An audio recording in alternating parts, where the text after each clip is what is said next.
Selamat bertemu lagi di channel saya Ikomang Arina.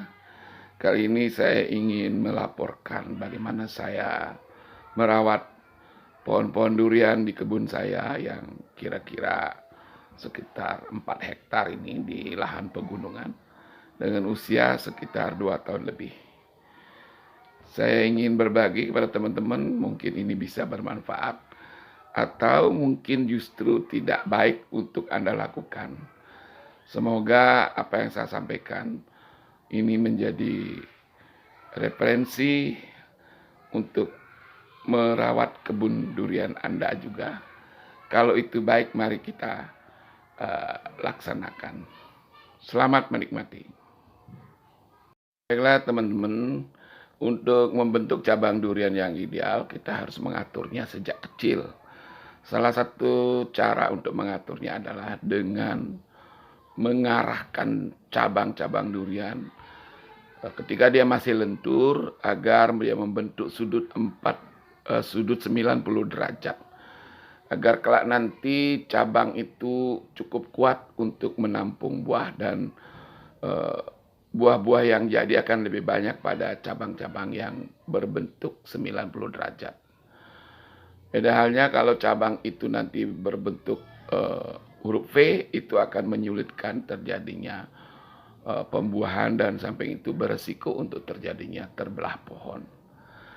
Nah, inilah awal dari pembentukan cabang. Sejak dia berumur 1 tahun, kita sudah membentuknya.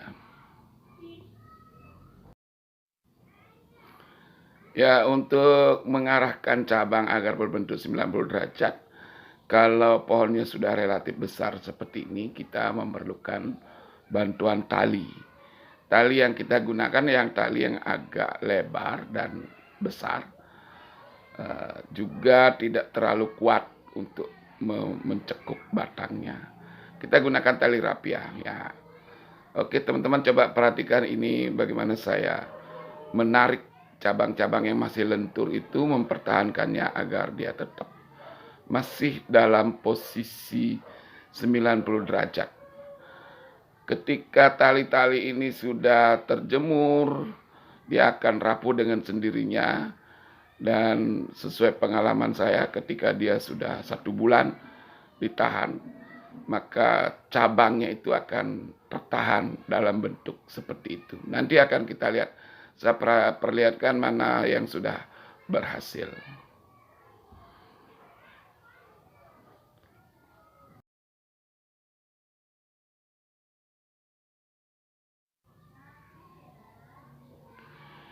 Nah, pohon durian ini dari kecil sudah saya pruning, sudah saya pilih cabang-cabangnya. Ini ada bagian ujungnya sekali ini, kita sengaja biarkan dulu supaya agak besar.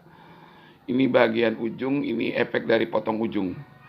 Nah, ini di bawah ini ada cabang yang tumbuh setelah dipotong ujung. Nah, ini potong ujung, efek potong ujung seperti ini. Cabang-cabang sudah relatif besar dan agak tidak fleksibel, tapi tetap juga kita berusaha untuk menariknya dengan menggunakan tali-tali rapiah agar cabang-cabang primer ini mengarah membentuk sudut 90 derajat. Kita upayakan agar selalu sejak kecil pohon durian itu memiliki cabang yang berbentuk siku atau 90 derajat. Karena menurut pengalaman para senior, di cabang-cabang yang berbentuk 90 derajat ini lah durian itu akan lebih banyak besar. Baiklah teman-teman, tentu saja ada yang khawatir kalau cabang ini ditarik-tarik begitu akan menyiksa pohon durian. Tidak apa-apa menurut saya, karena saya sudah pengalaman dan hasilnya cukup bagus. Nanti akan kita perlihatkan hasil setelah ditarik, sangat bagus teman-teman. Jadi cabangnya betul-betul membentuk 90 derajat dan kokoh. Kalau dia sudah kokoh, tidak bisa lagi untuk diintervensi. Pohon durian yang satu ini memang dari kecil sudah dipruning, sudah dipilih cabang-cabangnya yang cukup besar, cabang-cabang kecil semua dikeluarkan. Jadi sehingga kelihatan cabangnya hanya sedikit sekali, teman-teman. Tetapi walaupun sedikit, dia cabangnya cukup besar dan panjang. Itu efek daripada pruning sejak kecil dan juga potong ujung. Selain itu, setelah di pruning dan dipotong ujung, pemupukan sangat memegang peranan penting. Jadi pupuk di bawah dan pupuk di pohon itu secara rutin kita berikan untuk memperbesar pertumbuhan durian. Nah, ini adalah pohon yang sudah selesai dibentuk. Sudah dilakukan pruning, sudah dilakukan penjarangan cabang, sudah dilakukan potong ujung, juga sudah dilakukan modifikasi cabang. Ya. Cabang-cabangnya sudah dimodifikasi dan sekarang sudah kokoh. Kita tidak bisa lagi mengintervensinya karena dia sudah kokoh dan juga sudah terbentuk. Batang pohon juga itu kelihatannya itu kayak beling-beling gitu loh, kayak besar sekali, dan batangnya itu terang, terkena sinar matahari. Bagian ujung sudah dipotong, jadi kita tetap akan mempertahankan cabang ini dengan selalu mempertahankan agar dia tidak tumbuh cabang air pada cabang-cabang yang dekat dengan pohon. Nah, inilah hasil daripada modifikasi cabang dengan pruning, potong ujung, dan mengarahkannya dengan menggunakan tali rapia. Pohon yang satu ini kelihatannya lebih besar daripada pohon yang tadi. Ini karena dia letaknya di lembah dengan relatif lebih subur. Tapi ini sempat terserang jamur, teman-teman. Namun demikian pertumbuhannya sangat besar. Inilah pohon yang paling besar. Ini usianya sama, baru 2 tahun lebih. Dengan cabang yang sudah demikian kokoh dan terarah. Tapi ini sementara belum dilakukan pemangkasan lagi. Ini semestinya sudah harus dipangkas lagi, itu cabang-cabang sekundernya yang tersembunyi.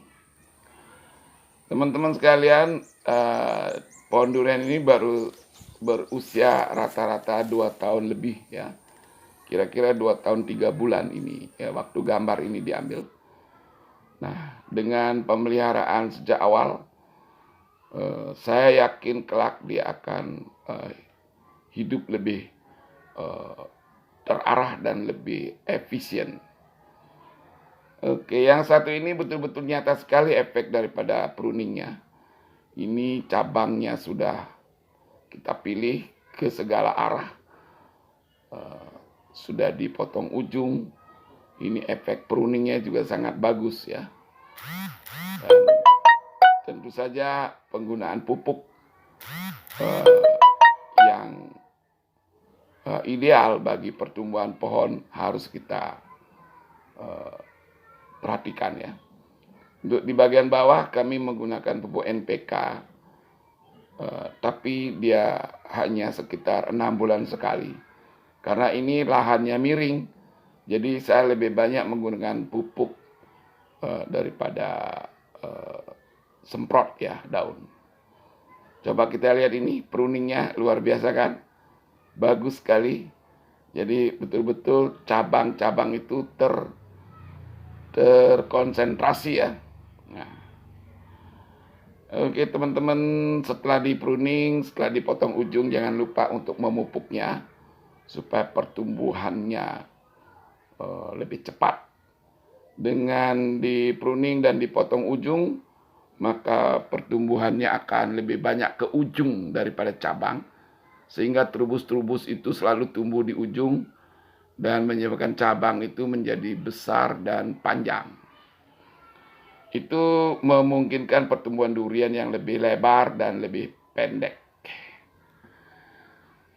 Kami memang sengaja untuk membuat pohon durian ini menjadi pendek dan lebar supaya memudahkan nanti untuk merawatnya.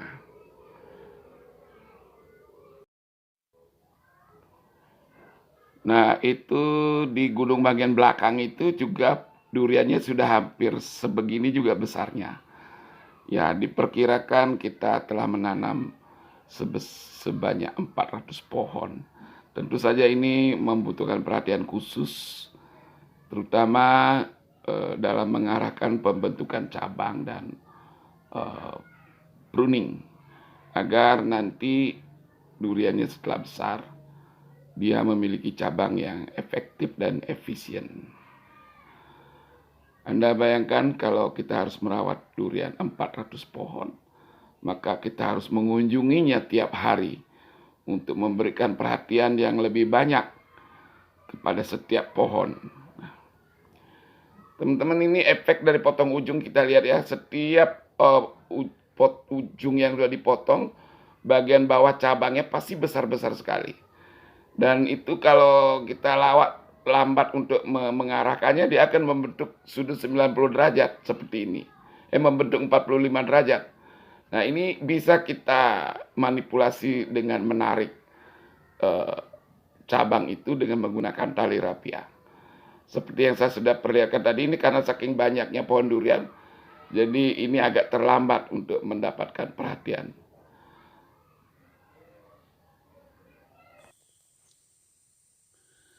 Ya teman-teman, ini lumayan bagus loh tumbuhnya. Batangnya bawah ini sudah nggak cukup tanganku nih. Ini baru 2 tahun 3 bulan loh teman-teman.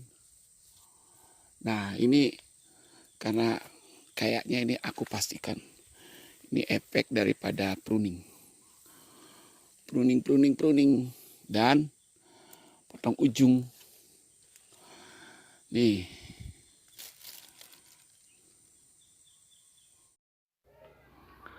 Ya, demikianlah teman-teman laporan saya mengenai perawatan pohon durian yang masih remaja.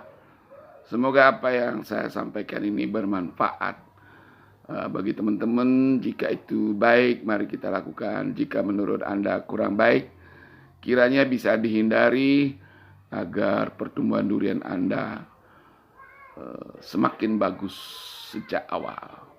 Terima kasih atas perhatian Anda. Sampai jumpa. Wassalam.